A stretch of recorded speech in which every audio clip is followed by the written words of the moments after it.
2025년 정초부터 쿠팡은 또 내부 마찰이 일어났고 다시 한번 논란거리가 추가되었다. 짚고 넘어가야 될 부분은 이런 모든 논란의 중심에는 돈이 있다는 겁니다. 쿠팡이 워낙 빠르게 성장했다 보니까 애매한 지점에서 실수가 있었을 수도 있는 거 아니냐라고 생각하는 사람들도 많은데, 핵심은 쿠팡의 실수는 전략적인 측면이 있다는 것이고, 전혀 애매하지 않은 지점을 굳이 애매하게 만들어서 본사가 이익을 취하는 방향으로 틀어버리는 주도 면밀한 구석이 있다. 한두 군데도 아니고 수많은 영역에서 무리한 결정을 이어가고 있는 쿠팡의 상황을 한번 보겠습니다. 혹자는 윤리 문제는 별거 아니다라고 주장을 하기도 하는데, 제가 되묻고 싶은 부분은 왜 유독 쿠팡만 이런 논란과 구설수가 끊이지 않는 거냐고 되묻고 싶다는 겁니다. 얼마나 심각한 문제들인지 뒤에서 더 살펴보겠지만, 윤리의식의 부재라면서 별거 아닌 걸로 치부하지는 말라고 꼭 좀 말하고 싶은 이유는, 윤리의 부재가 결국 쿠팡에게는 막대한 이익으로 귀결이 된다는 것이고, 다른 경쟁사들까지 단지 이익이 되기 때문에 쿠팡처럼 경영을 해버리면 산업 전체는 망가지게 된다는 겁니다. 단지 나스닥 상장사 쿠팡이라는 하나의 기업의 문제로 끝나는 것이 아니라 국가적인 차원에서 생태계 전체가 교란이 된다는 거죠. 앞으로 이야기할 쿠팡의 만행은 고속 성장의 고작 부산물 정도로 여겨서는 안 될 것이며, 위험 신호는 끊임없이 나오고 있는 와중에도 더 추가돼서 나오는 이유는 무엇일까? 이 부분을 생각해 볼 필요가 있다. 궁극적으로 소비자를 위함이 아니냐? 아닙니다. 궁극적으로 쿠팡의 이익을 위함이고요. 치킨 게임의 경쟁사를 죽이는 과정에서 소비자가 반사 이익을 본 것일 뿐이고, 앞으로도 이커머스 경쟁은 장기화될 예정이기 때문에 소비자들은 계속해서 반사 이익을 보게 될 수도 있겠다.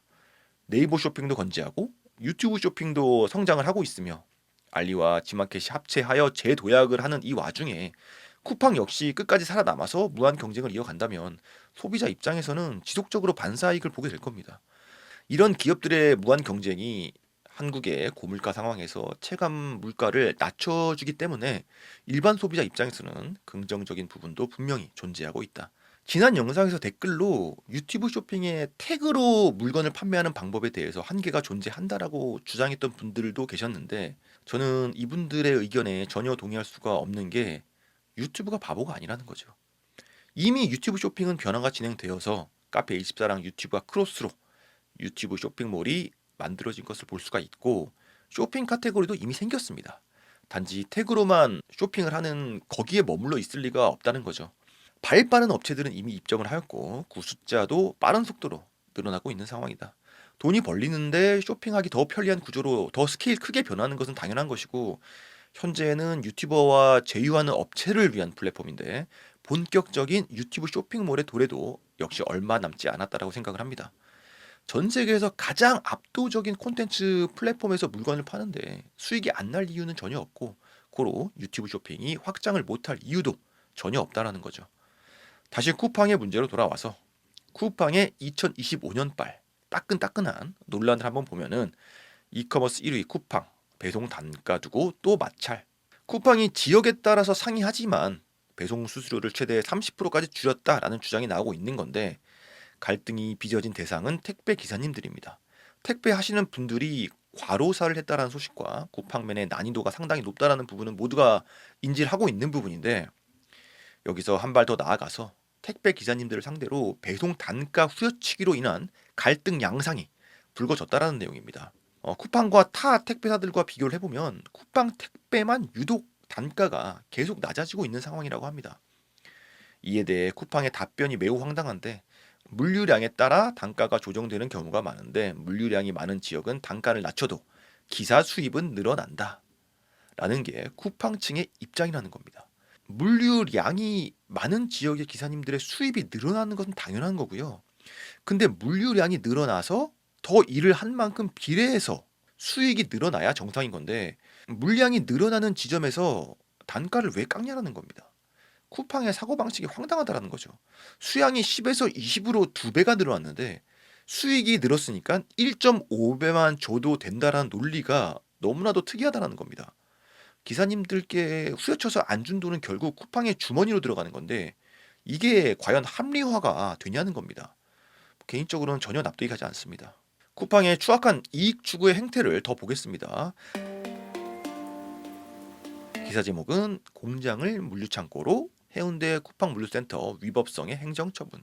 쿠팡이 물류센터를 사용하기 위해서 부지를 임대했는데 그래서 임대해서 사용을 하고 있는데 건축물 용도를 위반했다는 겁니다.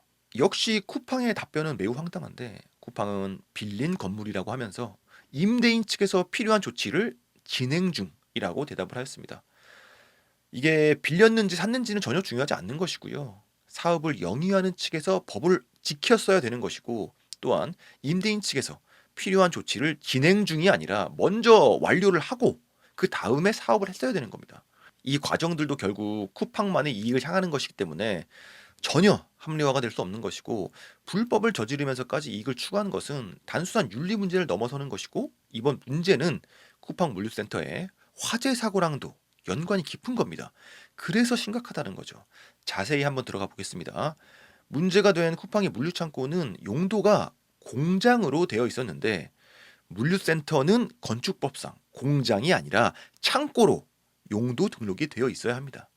용도가 공장에서 창고로 바뀌면 달라져야 되는 지점이 뭐냐면 바로 적합한 소방시설 마련이라는 거죠. 물류센터는 개방된 공간이기 때문에 연소 확대 속도가 매우 빠르고 적재된 물품 때문에 피난 경로를 찾기가 어려워서 다른 시설에 비해서 화재 사고에 취약하기 때문에 그에 맞는 소방시설 구축이 되어야 한다라는 겁니다. 이게 핵심입니다. 쿠팡이 용도를 공장으로 유지를 함으로써 소방시설을 구축하지 않는 데서 쿠팡 입장에서는 비용을 얼마나 절약할지는 모르겠으나 결국 물류센터에서 일하시는 직원들의 안전을 담보로 일어나는 비용 절감이라는 건데 이런 식으로 택배 기사님들의 단가는 후려치고 물류센터 직원들은 화재 위험에 노출을 시키는 것은 결국 쿠팡만 결과론적으로 이익을 보는 결정이라는 거죠.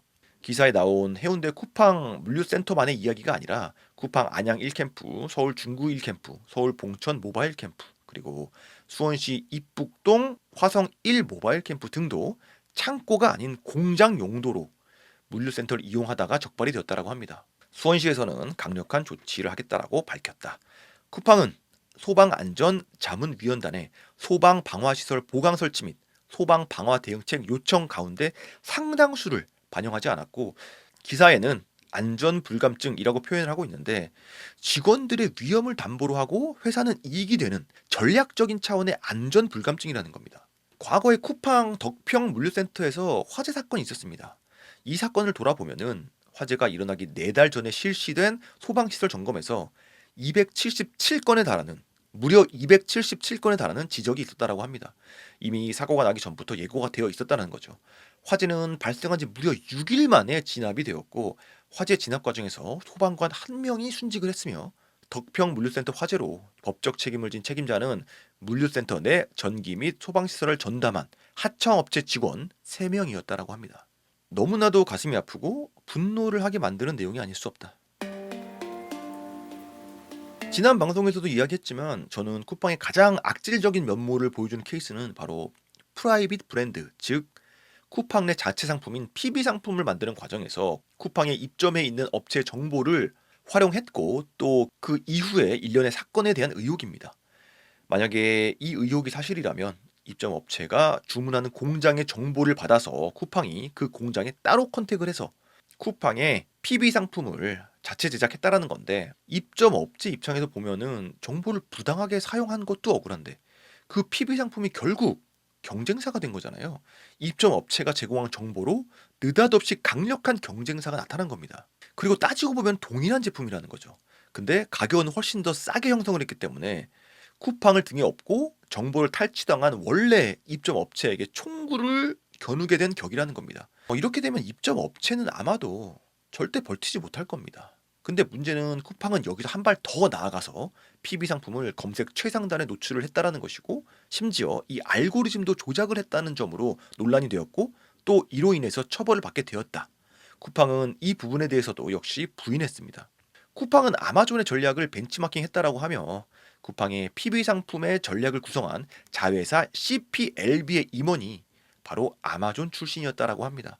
미넷 벨린건 스톤만 전 부사장이 아마존 출신이었는데 스톤만 부사장은 아마존에 있을 때도 역시 PB 사업을 담당했던 인물이다.